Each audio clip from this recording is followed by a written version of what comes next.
Bom, continuando o vídeo anterior, a glândula pineal começava a emitir uma luz e essa luz era tão forte, era tão intensa e ela formava pétalas de lótus radiantes. Isso sob a visão de André. Além disso, André conseguia perceber que uma luz também, uma energia vinha do mais alto dos céus e descia suavemente sobre essas pétalas, sobre a pineal. Bom, em um momento mais para frente, um mentor estava falando com o André e ele diz que a glândula pineal, ela desperta, né, basicamente, né, sua parte espiritual, né? Ela está funcionando biologicamente, mas a sua parte espiritual, a sua conexão com o mundo espiritual desperta no ser durante a puberdade.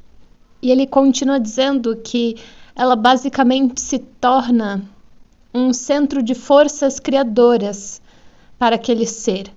É ali que essas energias criadoras têm base de desenvolvimento, de nascimento, de crescimento. E existe sim uma influenciação, uma relação da glândula pineal com as forças da libido. Existe um entendimento de que a glândula pineal exerce um certo freio na libido do indivíduo quando ele está na fase infantil. Isso me fez pensar, né, nos casos em que não acontece, ou nos casos que alguma criança está apresentando algum distúrbio nessa questão da libido, né, desenvolvendo cedo demais ou algo assim, o quanto não pode estar havendo uma influenciação espiritual, além do próprio contexto familiar, seja qual for, mas o quanto também pode estar tendo uma pressão espiritual ali para perturbar essa glândula, fazendo com que ela inicie o funcionamento antes do desejado. Sendo que eles dizem, né, que é a partir, né, mais ou menos dos 14 anos, que a glândula se ativa e se torna essa fonte criadora. E a energia sexual, a libido, é advinda de um fundo criador, né? Não é apenas essa parte do corpo, do prazer e das sensações físicas. Ela é uma energia criadora, né? Cria vida, cria vínculo, cria troca, cria, né? Então eu falo que é a partir dos 14 anos que mais ou menos ela desperta. Então antes ela estava lá fazendo uma função de controle e aí a partir dos 14 anos ela começa a fazer essa função criadora. E aí ela se reajusta ao aparelho físico, ela vai se reajustando em sua função. E aí a pessoa começa a sentir essas coisas que o mundo proporciona na nossa experiência terrestre, né? A intensidade das coisas, as emoções e até mesmo os hormônios. E aqui cabe uma questão muito importante, porque a partir do momento em que ela desperta, ela se reajustou, desperta, e você começa a estar aberto a essa influenciação do mundo sobre esse corpo, há também uma revivescência, uma repetição das experiências, sentimentos e impulsos do passado. Sim, a glândula pineal vai exercer esse tipo de influência. Ela vai fazer você reviver aquelas sensações não resolvidas nesse âmbito sexual, ou ela vai manter se você já está resolvido nessa questão.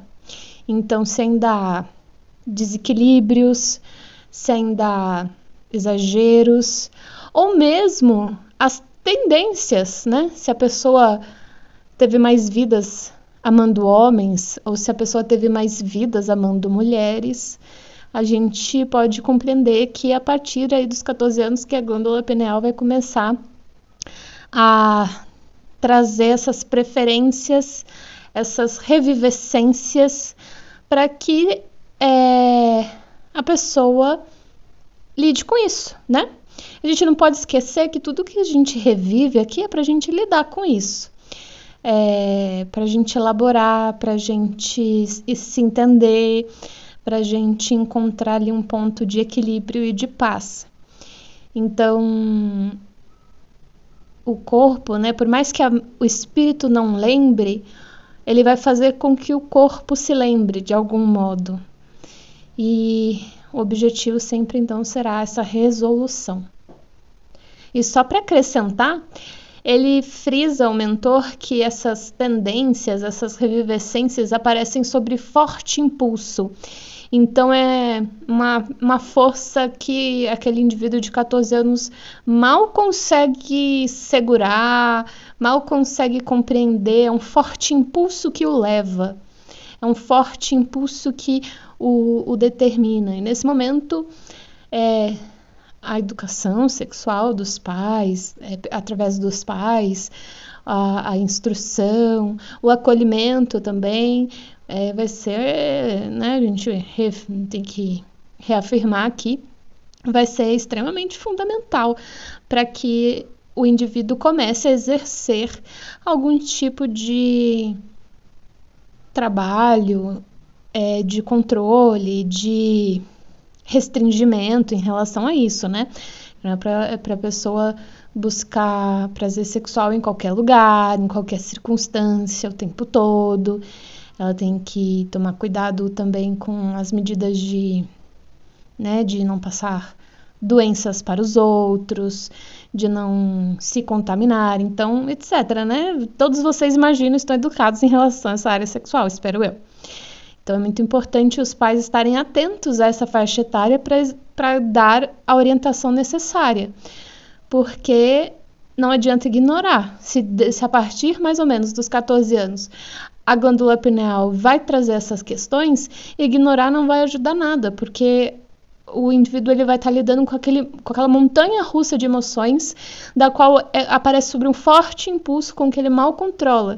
Então, se ele não tiver uma instrução, um direcionamento, sobre isso, uma ajuda, vai ser muito pior para ele. Ele pode acabar ou fortalecendo tendências não saudáveis, né, como o exagero de relações íntimas, como também ele pode acabar se prejudicando com outras pessoas, envolvendo outras pessoas sem saber da responsabilidade envolvida nas relações sexuais, né? Então se envolve com indivíduos, faz ligações sexuais, isso cria laços e depois descarta essas pessoas sem pensar nas implicações. Então é muito necessário essa consciência. E o mentor ainda faz uma diferenciação muito importante. Ele diz que as glândulas genitais elas vão ser responsáveis pela liberação do hormônio, mas é a pineal que vai instruir, eu não sei muito bem que palavras colocar, mas ela vai estimular, influenciar, comandar quando vai funcionar essa liberação de hormônios, em quais circunstâncias, de que modo, em qual intensidade. É a pineal que manda.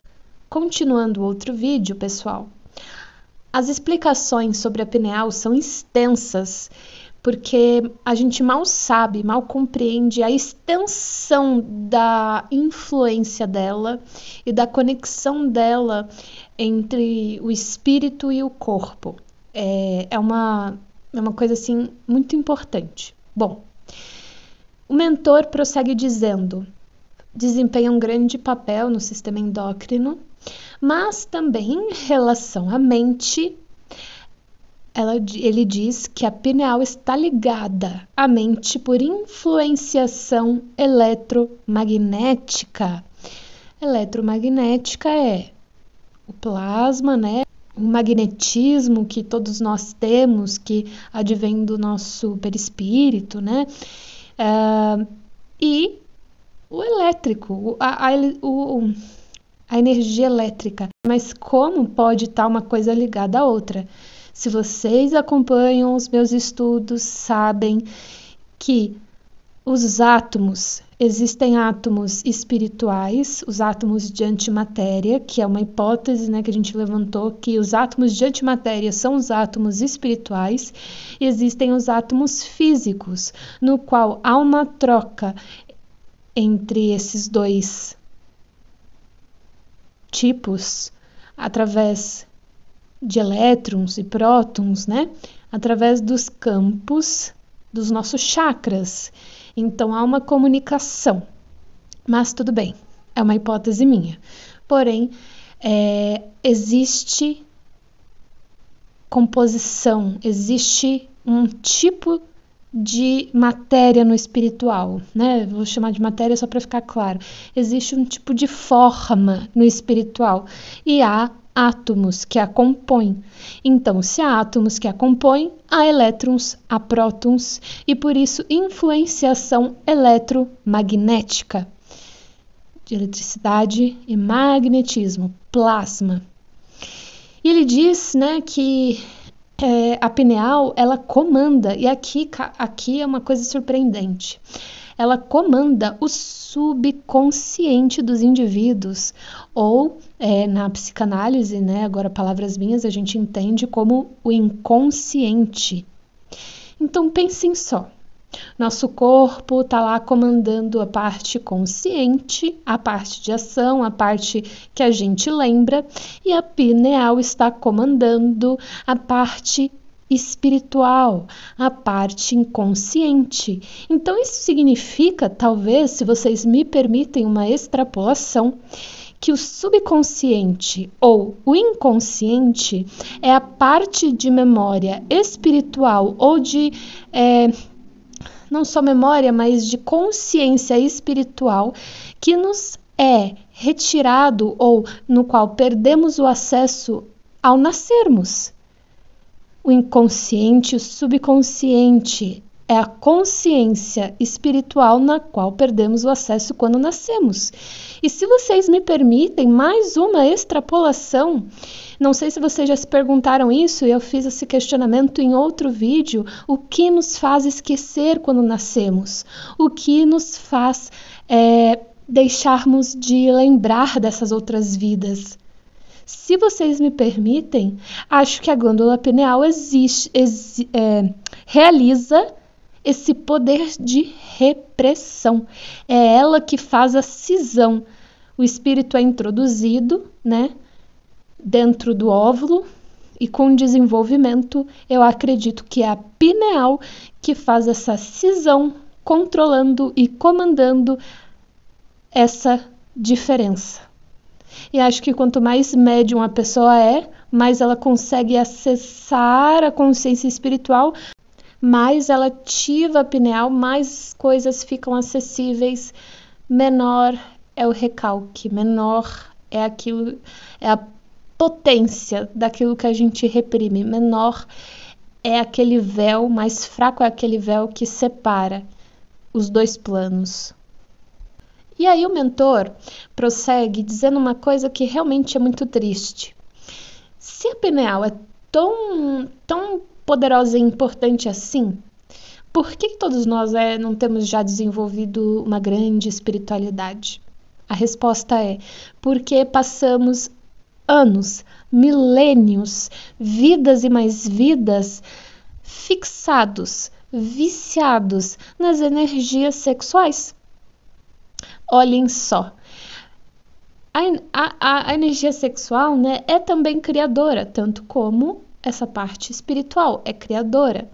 Então, quando estamos viciando essa energia, a nossa pineal, somente na busca pela energia sexual, pelo desenvolvimento, pelo cumprimento, pelo prazer, etc., todas as vidas que a gente vier depois vai trazer uma revivescência desses mesmos complexos que buscamos nas vidas anteriores nessa viciação da energia sexual. Então vamos estar novamente aos 14 anos iniciando essa jornada. Olhem só a importância dos pais terem um bom direcionamento, uma boa educação sexual para com os seus filhos, para quebrar ciclos, para libertar os indivíduos dessa viciação, para que eles possam finalmente desenvolver e acessar o potencial criador da pineal em relação às energias espirituais. Olhem só, não conseguimos ainda desenvolver muita coisa dessa parte espiritual na Terra por causa dessa viciação. Destinamos muita da nossa energia criadora da pineal para esse âmbito e de uma forma muitas vezes não saudável, muitas vezes desequilibrada, muitas vezes viciada.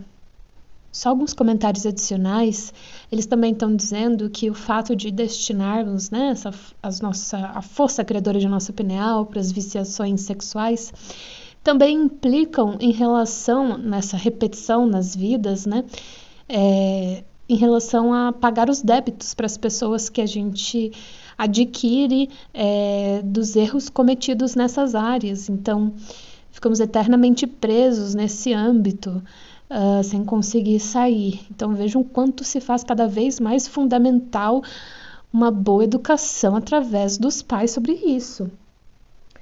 E além disso, essa parte eu não entendi muito bem, mas eles falam que também existe uma questão de hereditariedade fisiológica, que a pineal então ela vai ainda sobre essas viciações das energias sexuais e tudo mais.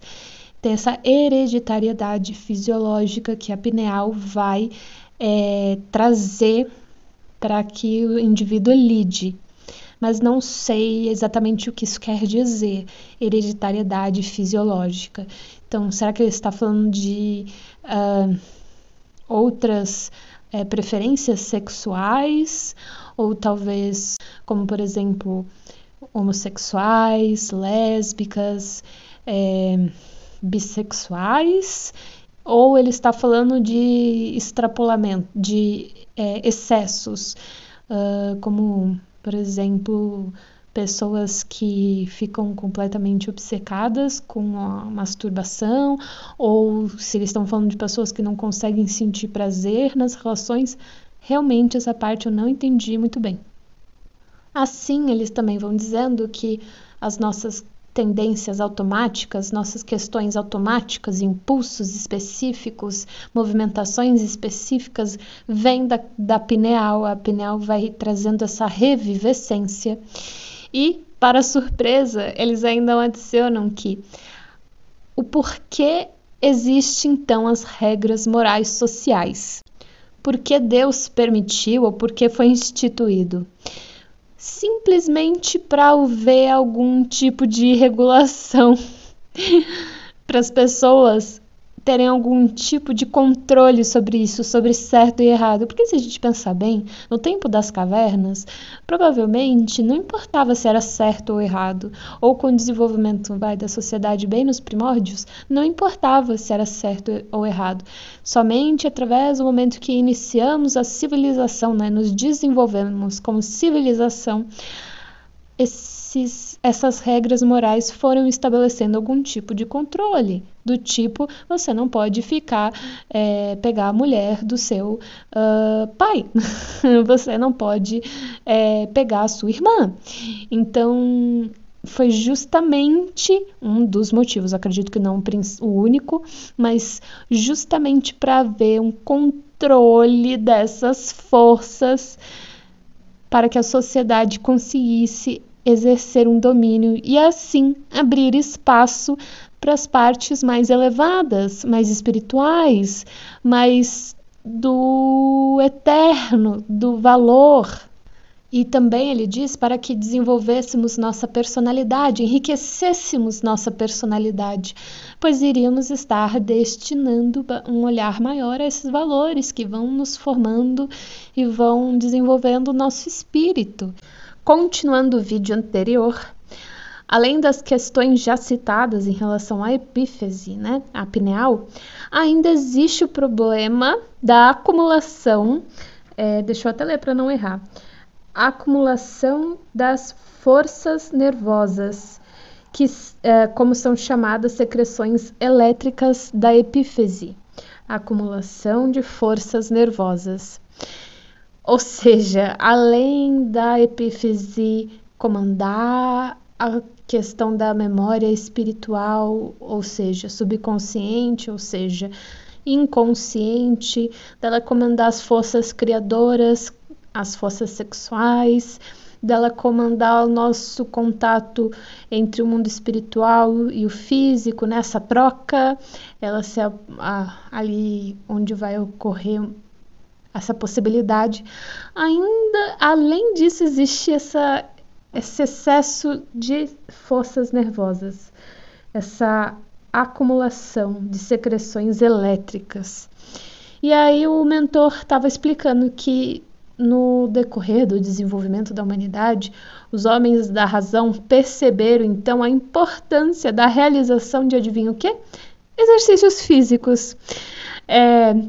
Ou como que as atividades de ginástica, os esportes, as nossas hoje conhecidas musculação e tudo mais são importantes para eliminar esses excessos de secreção da epífise. Eu fico imaginando o quanto que a ansiedade, né, o complexo da ansiedade, que tem várias questões aí também, mas o quanto também não advém de uma superestimulação desequilibrada aí, né, dessa epífise através do medo exacerbado, e o quanto essas descargas elétricas sobre o corpo de quem tem ansiedade, que ficam tremendo, tendo respiração entrecortada, ataque cardíaco, o quanto não deve ser dessa estimulação, e aí criando assim um excesso realmente grande dessas secreções elétricas advindas na epífise, porque lembrem, a epífise controla a mente através do campo eletromagnético, através das forças eletromagnéticas. Então pensem, se ela afeta a parte da energia elétrica, se a gente superestimula com o medo nossas mentes, com o medo, com o desespero, com a angústia, a gente está estimulando essa epífise. Na questão espiritual também, ela está somando aí magnetismo e forças e vai descarregar através de ansiedade, viciações. E olhem só, agora estou me recordando, porque a ansiedade também é uma viciação de uma preocupação no futuro, de uma preocupação excessiva com o futuro, né? Com um medo do futuro. E a sensação de falta de controle ou incapacidade de lidar com ele. Então, olha só o quanto a epífise vai fazendo um trabalho aqui, porque ela vai trazendo as repetições para serem lidadas e trabalhadas. E com essa superestimulação, ela também descarregaria, talvez, na minha hipótese, esse excesso de secreções elétricas que causa esses sintomas físicos. É um papel fundamental dessa glândula, e isso a gente não pode negar. Mas o mentor ressalta: o melhor trabalho será, obviamente, o espiritual, a troca espiritual, o exercer os ensinamentos de Jesus sobre nossas vidas, que vão trazer assim um equilíbrio sobre nossas vibrações e nossas mentes e ajudar a gente a ter uma troca entre o físico e o espiritual melhor, e também a receber boas influenciações, boas forças criadoras positivas aí da pineal. E é importante dizer que também, lá para o finalzinho desse tema, que o mentor fala que muitos não estão dispostos, voltando nessa questão das viciações sexuais, né, que a pineal influencia aí, que muitos não estão dispostos ao sacrifício de trabalhar isso, de às vezes renunciar certos prazeres excessivos, certos desequilíbrios, não estão dispostos a sacrificar, e a grande maioria está mais aberta a criar novos débitos, novas problemáticas envolvidas no assunto. Então, são poucos que realmente no campo do sexo, dessas viciações sexuais, se colocam à disposição de uma verdadeira disciplina, de uma verdadeira educação de si mesmo para sair dessa área de desequilíbrio. E lembrando que o espiritismo ele nunca, jamais estimula que todos devem ser eunucos ou só devotar o seu corpo a Deus. Não é isso. Leiam o livro Vida e Sexo Chico Xavier.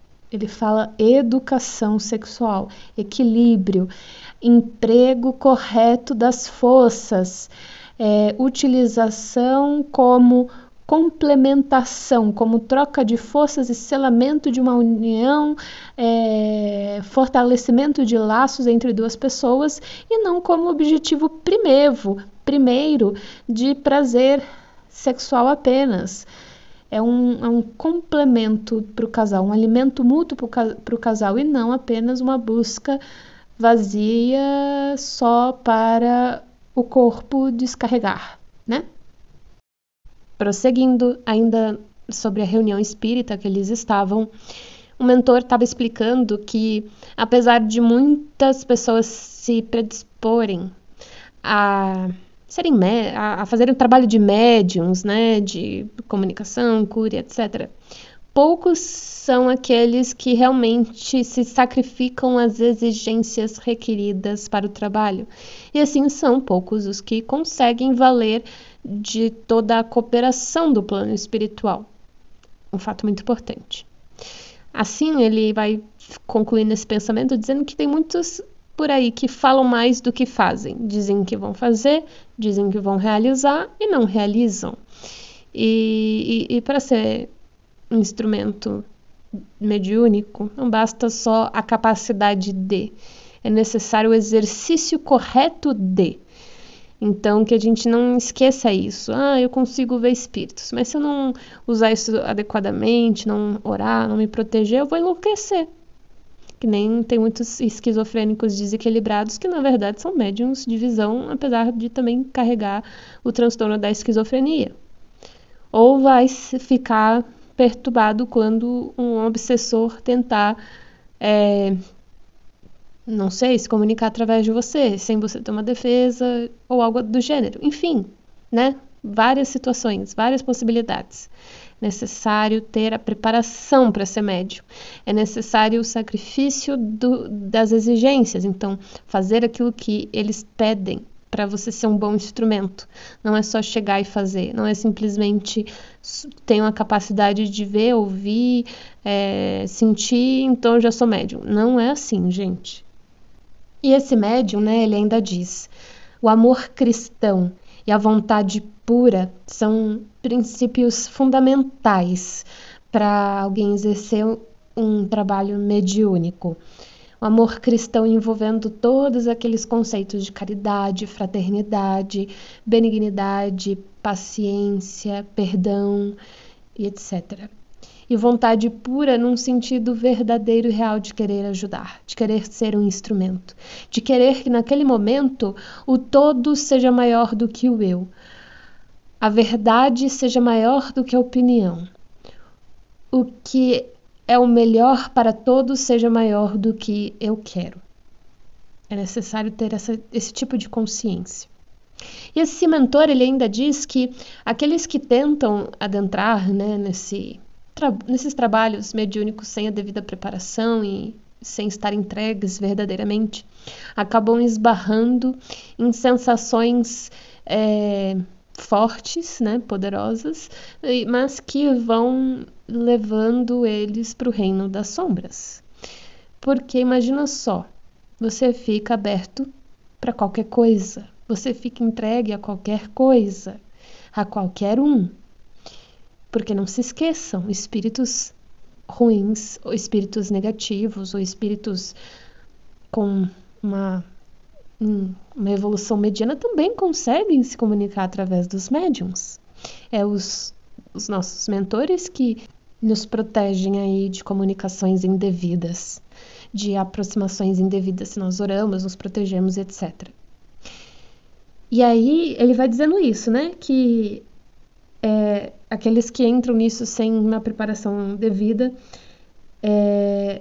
quase sempre vão viajando nos círculos das sombras, porque vão esbarrando com grandes sensações e perplexidades dolorosas.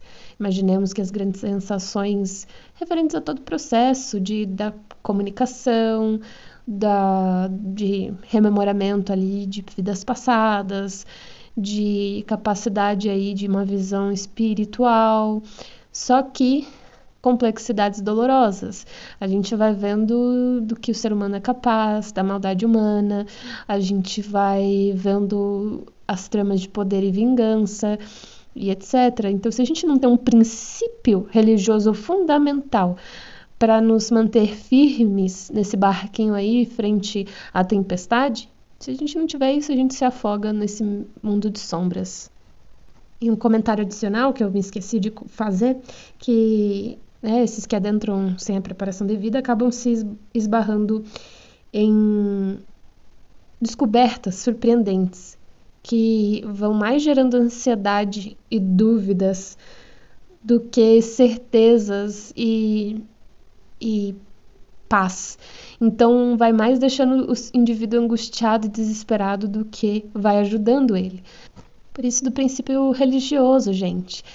Quando o Espiritismo veio trazendo a verdade, o direcionamento, ele veio também nos trazendo um guia de como enfrentar tudo isso.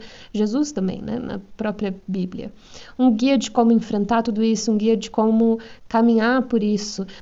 Por isso que, por exemplo, quando a gente está enfrentando alguma dificuldade, ou alguém, ou vivo ou morto, está nos aconselhando sobre algo, a gente tem que pensar, o que Jesus faria?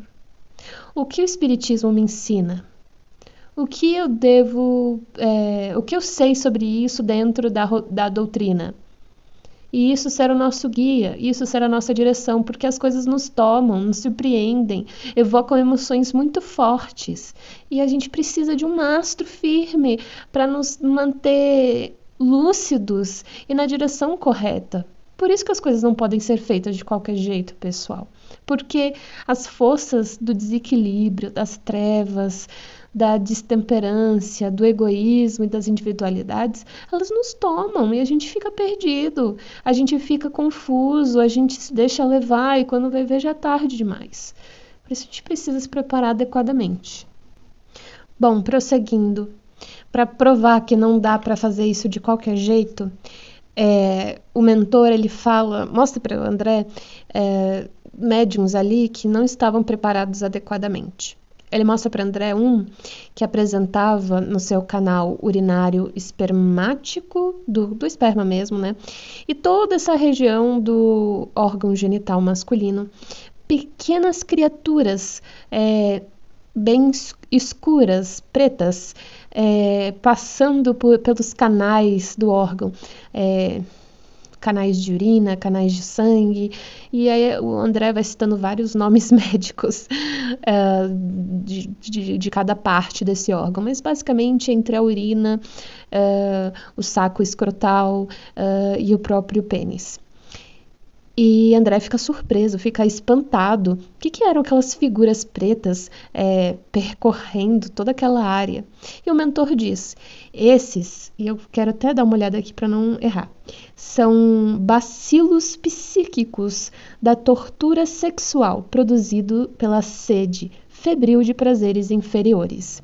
Então, infelizmente, esse rapaz, ele tinha uma fixação aí na busca de prazeres inferiores e aquelas figuras pretas eram formas, pensamentos que ele criou em si devido à viciação. Era algo vicioso nele, não era algo saudável, equilibrado. Era realmente um vício que ele estava apresentando. E o mentor estava dizendo que essas figuras foram tanto geradas pelas experiências sexuais variadas dele, desde com pessoas e sozinho também, é o que podemos pressupor do que ele fala, quanto também pela afinidade com as figuras espirituais que se aproximavam dele devido a essa viciação. Então, o fato dele ficar buscando isso de uma maneira desequilibrada e viciada fazia com que essas entidades se aproximassem e se alimentassem disso. Elas se alimentavam dessas emanações, como verdadeiros vampiros, se aproximavam dele com esse objetivo. E esse rapaz, ele criava para si o argumento de que o corpo e a alma são coisas diferentes, um não influencia o outro, então eu posso ser médium e ser devasso na minha vida pessoal. Só que o mentor está falando, isso é um grande engano, porque o corpo físico, ele é completamente suscetível ao perispírito, que todas as manifestações físicas de médiums advêm do contato espiritual com o físico e vice-versa, né, etc.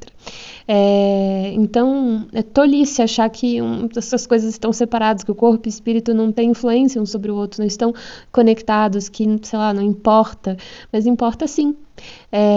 Não tem como separar essas coisas, e para ser médio, sim, eu preciso ter uma vida sexual equilibrada. Não dá para ser, infelizmente, devasso, eu vou usar essa palavra, mas desequilibrado sexualmente, e achar que isso vai deixar você não vai afetar você na sua manifestação mediúnica. Vai sim. Você está criando em si formas, pensamentos, se ligando a entidades e muito mais. Bom, prosseguindo do vídeo anterior, André continua em sua análise junto com o mentor sobre os médiuns envolvidos, e o segundo médium que está buscando, né, desenvolver a mediunidade de psicografia. Ele, na verdade, né, não a consegue porque, como ele está cultivando seu corpo físico, seu corpo, na análise, estava tomado por uma deformidade devido ao uso do álcool.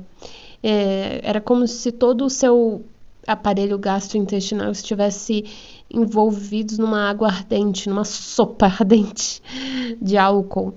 E André conseguia verificar que alguns órgãos dele, como por exemplo o fígado, já estava deformado, que existiam criaturas ali também para tentar se aproveitar dessas emanações, criaturas, formas, pensamentos, né, já manifestados nesse corpo. O que fazia com que o corpo dele não permitisse todo aquele funcionamento que a gente descreveu nos primeiros vídeos para que a comunicação espiritual ocorresse. O corpo dele estava tomado por essas substâncias, estava já deformado e envolto pelas suas formas, pensamentos. O mentor asseverava dizendo que essas substâncias alcoólicas estavam favorecendo para a degradação do corpo dessa pessoa. Então, todos nós caminhamos para a morte, né? Mas esse sujeito caminhava um pouco mais rápido, né? Por essa contaminação. E o mentor também disse que o corpo dele, os centros de força, estavam completamente desequilibrados. Obviamente, né, o corpo não vai funcionar bem se ele está tomado por uma substância que o deixa letárgico, se os órgãos já estão deformados, se tem essas formas de pensamentos. É óbvio que os centros de força não vão estar funcionando bem para receber uma comunicação espiritual. E um adicional muito curioso, o mentor ainda assevera, ele diz que se não fossem pelas glândulas sudoríparas daquele sujeito, ou seja, se eu não estou enganado, pelo fato do sujeito suar, né, um modo de expelir aquele álcool, aquela substância, se não fosse por isso, ele estaria morto já. Porque o seu corpo estaria tomado por todo aquele vapor tóxico, aquele caldo tóxico, e já teria contaminado tudo e impedido qualquer funcionamento. Então, se não fosse para essas glândulas, se não fosse pelo suor, para ele conseguir expelir um pouco daquilo, ele já estaria morto. Prosseguindo, o mentor vai para a próxima médium. essa também tem alterações em seu corpo físico. Um estava nos vícios do sexo, outro no vício do álcool. Ela estava no vício da alimentação. Então, seu fígado já estava dilatado devido ao excesso de alimentação. Ela comia realmente muita carne, muito queijo, muitos caldos gordurosos. Ela realmente assim se alimentava de muita coisa assim em excesso. E muito interessante que a gente vê que nos outros casos as formas pensamento, né, esses seres que o André via dentro das pessoas, se alimentavam das emanações daquelas substâncias, né, desse magnetismo, da viciação do sexo, dessas substâncias do álcool, mas há também as formas pensamentos que se alimentam da vida e deixam só a doença ali se propagar. Então é como se criasse essas criaturinhas que vão aumentando um estado de doença, aumentando um estado de desconforto, aumentando um estado de mal-estar, porque elas vão consumindo as forças, elas vão consumindo a vida e vai ficando só aquilo que é ruim que o sujeito está produzindo. Mas justamente porque aquelas criaturinhas, elas se alimentam ali da vida, né? Não porque elas querem fazer algum mal para a pessoa, mas sim porque elas se alimentam daquilo. Então, essas formas de pensamentos têm esses dois lados, né? Eu achei isso muito curioso, porque muitas vezes a gente desenvolve certas doenças e parece que nossas forças estão tomadas, porque a gente está com uma frequência de pensamento ruim, a gente está com pessimista, está com maus hábitos, por isso que faz muita diferença a gente estar positivo, como sempre digo, fazendo bem, falando bem, pensando no bem, porque assim a gente cria um canal propício para que aquela doença não se propague ou as nossas forças de cura não sejam exterminadas por formas pensamentos que nos prejudicam, né, ao invés as nossas forças estarem sendo usadas diretamente para a nossa cura, né? Então, por isso que é tudo um equilíbrio, gente, é tudo um equilíbrio. E um adicional aqui sobre a questão de ser médium, né? Quando a gente está se colocando nesse trabalho, nosso corpo todo tem que estar funcionando por esse princípio, né? O princípio da comunicação, no caso, né? Como os psicógrafos. Nesse caso, devido ao vício dessa mulher e também dos outros, mas no caso dela ele está explicando que o corpo dela, as glândulas, os centros nervosos estavam completamente direcionados para atender essa questão da glutonaria que eles falam, né? Desse vício da alimentação. Então, todas as suas forças estavam destinadas a atender essas vontades, a processar esses alimentos, a desejar, a trabalhar para novas ingestões. Então, onde que sobra espaço ali para usar as forças para a comunicação, sendo que estão tudo voltados para uma área, fixados e viciados num funcionamento? Não dá. Entendem como é importante um equilíbrio, uma vida sem vícios, uma vida bem de uma qualidade de vida muito grande ali, muito importante para que haja uma boa comunicação? E eu posso até, talvez, afirmar mais. Se você está em contato com um médium, devido a alguma questão que você buscou ali, o trabalho mediúnico, e você vê que aquele médium é uma pessoa que tem vícios, é uma pessoa que está desequilibrada, é uma pessoa que está cultivando uma qualidade de vida ruim, eu diria, desconfie dessa comunicação ou desse serviço que esse médium está oferecendo. Porque que tipo de canal é esse que está sendo formado? Se a gente vê que nesses vícios atrapalham tanto, então o que será que essa pessoa está recebendo? São realmente mentores? Ou são vampiros espirituais ali atuando através dele, usando suas forças para se manifestar? Eu desconfiaria muito. E não estou dizendo que todos os médiums vão ser perfeitos. Pelo contrário. A gente sabe que quem vem como médium justamente é porque tem muito o que pagar. A mediunidade não é um tesouro, uma riqueza para os excepcionais. É, sim, um modo de pagar os débitos. É uma responsabilidade a mais que os outros. Então, é claro que se tem uma responsabilidade a mais, a pessoa tem mais o que pagar. Mas isso não quer dizer que ela não deve se dedicar ao trabalho da maneira adequada, minimamente. Vão ter dias que a pessoa vai tropeçar, vão ter dias de desequilíbrio, vão ter dias ruins, mas analisem num quadro geral, analisem num quadro total, né? Dias ruins todo mundo tem, momentos ou tempos ruins todo mundo tem, mas se num quadro geral você vê que a pessoa tem um estilo de vida que não é minimamente equilibrado, então eu não sei que tipo de médio essa pessoa é ou a que entidade ela está servindo. Eu desconfiaria. Tem uma fala aqui no livro que eu quero acrescentar. Eles dizem: toda a organização universal se baseia em vibrações puras.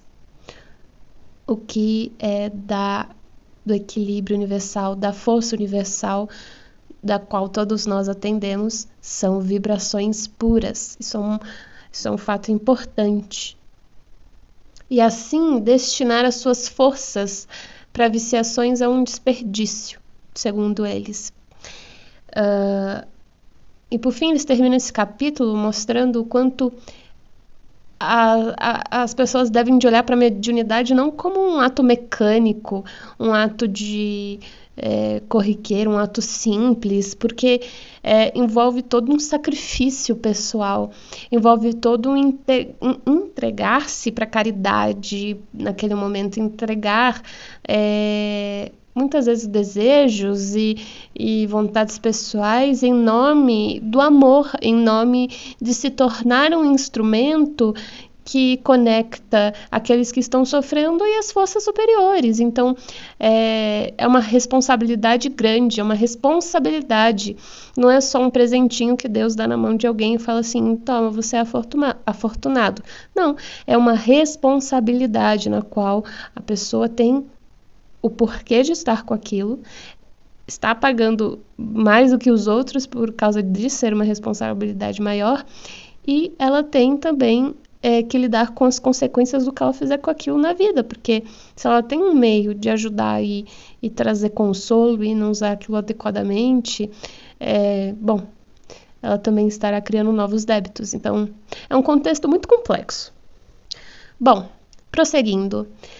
No próximo capítulo do vampirismo, eles explicam melhor aquela questão das formas pensamento consumindo vida. Eles estão lá conversando e é explicado para André que essas colônias dessas criaturazinhas, elas se alimentam da força vital do indivíduo. Elas são criadas ali pelo próprio pensamento desequilibrado e vicioso e se alimentam das forças vitais. Olha só o poder da nossa mente. O desequilíbrio gera desequilíbrio também no organismo. Então, isso é um dos fatos. Já ia me esquecendo.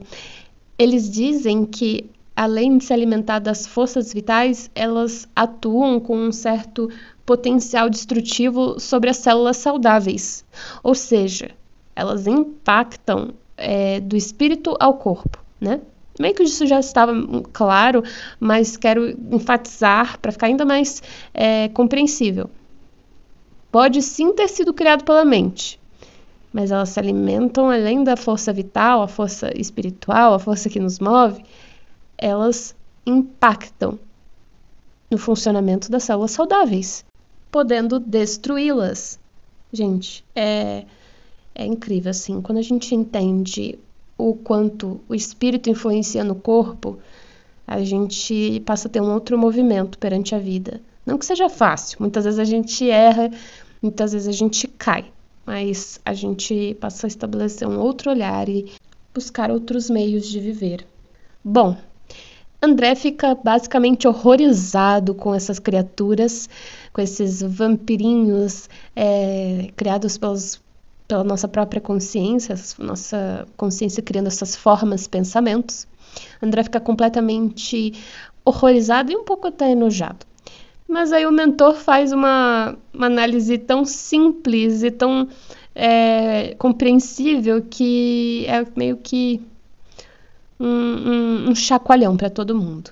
Ele fala: e os seres humanos? O que eles estão fazendo com os animais? Isso não é vampirismo também? A gente basicamente, segundo as falas dele, a gente cria animais justamente para nos alimentarmos das forças vitais deles, para alimentarmos-nos das suas carnes. Usamos isso para o nosso corpo. O que é isso, então, que a gente faz? É muito diferente dessas lesmas, desses vampirinhos? É muito diferente, porque, no final das contas, a diferença, talvez, é que os animais têm uma certa consciência, não como os humanos, mas têm uma certa consciência.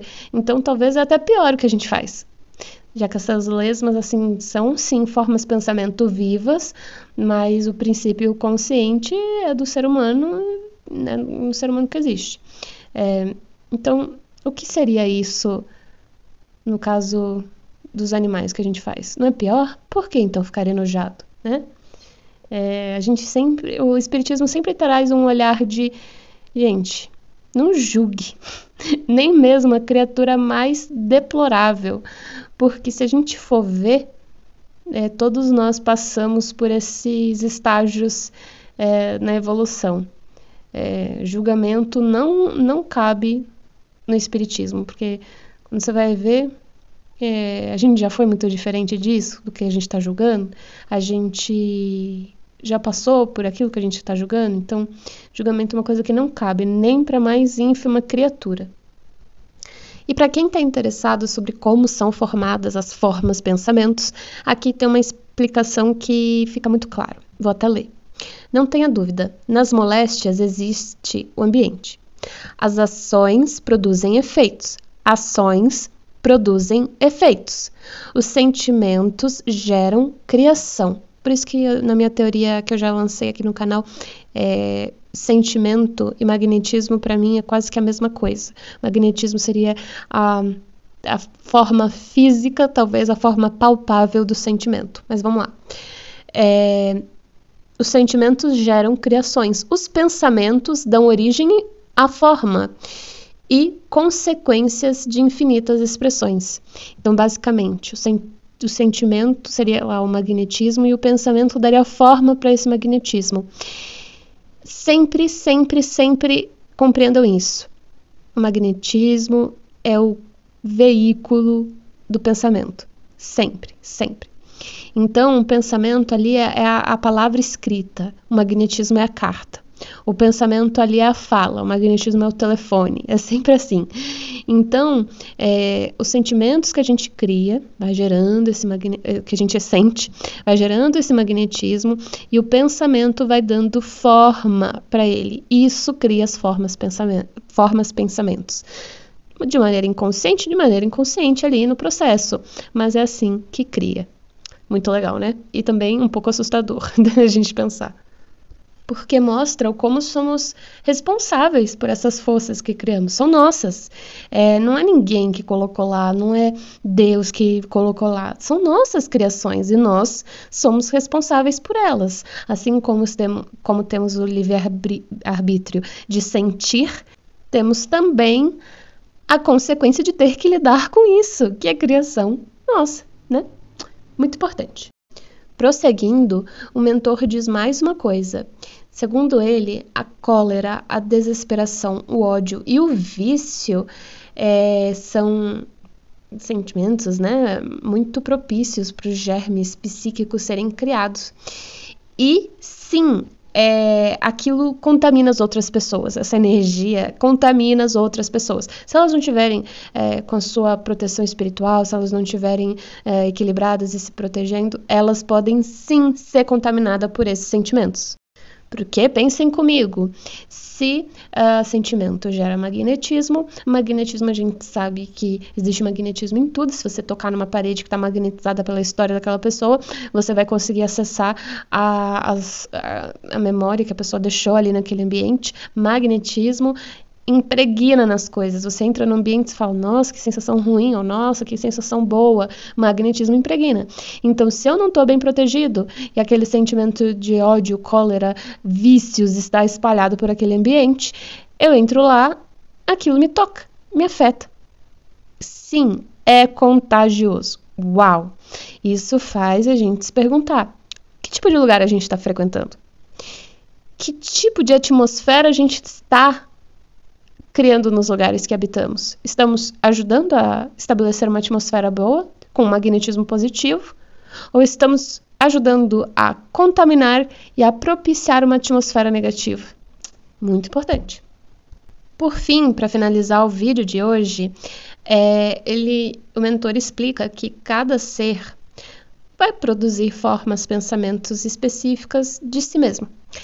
E ele fala que sim, está atrelado ao tipo de personalidade da pessoa, à personalidade da pessoa.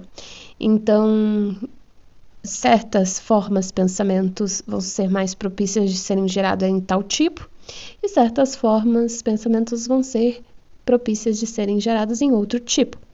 Tem a ver com o modo de vida da pessoa, com o modo de como ela pensa, como ela age, como ela trabalha e lida com aquilo tudo, né? Se a gente pensar um exemplo aleatório, né?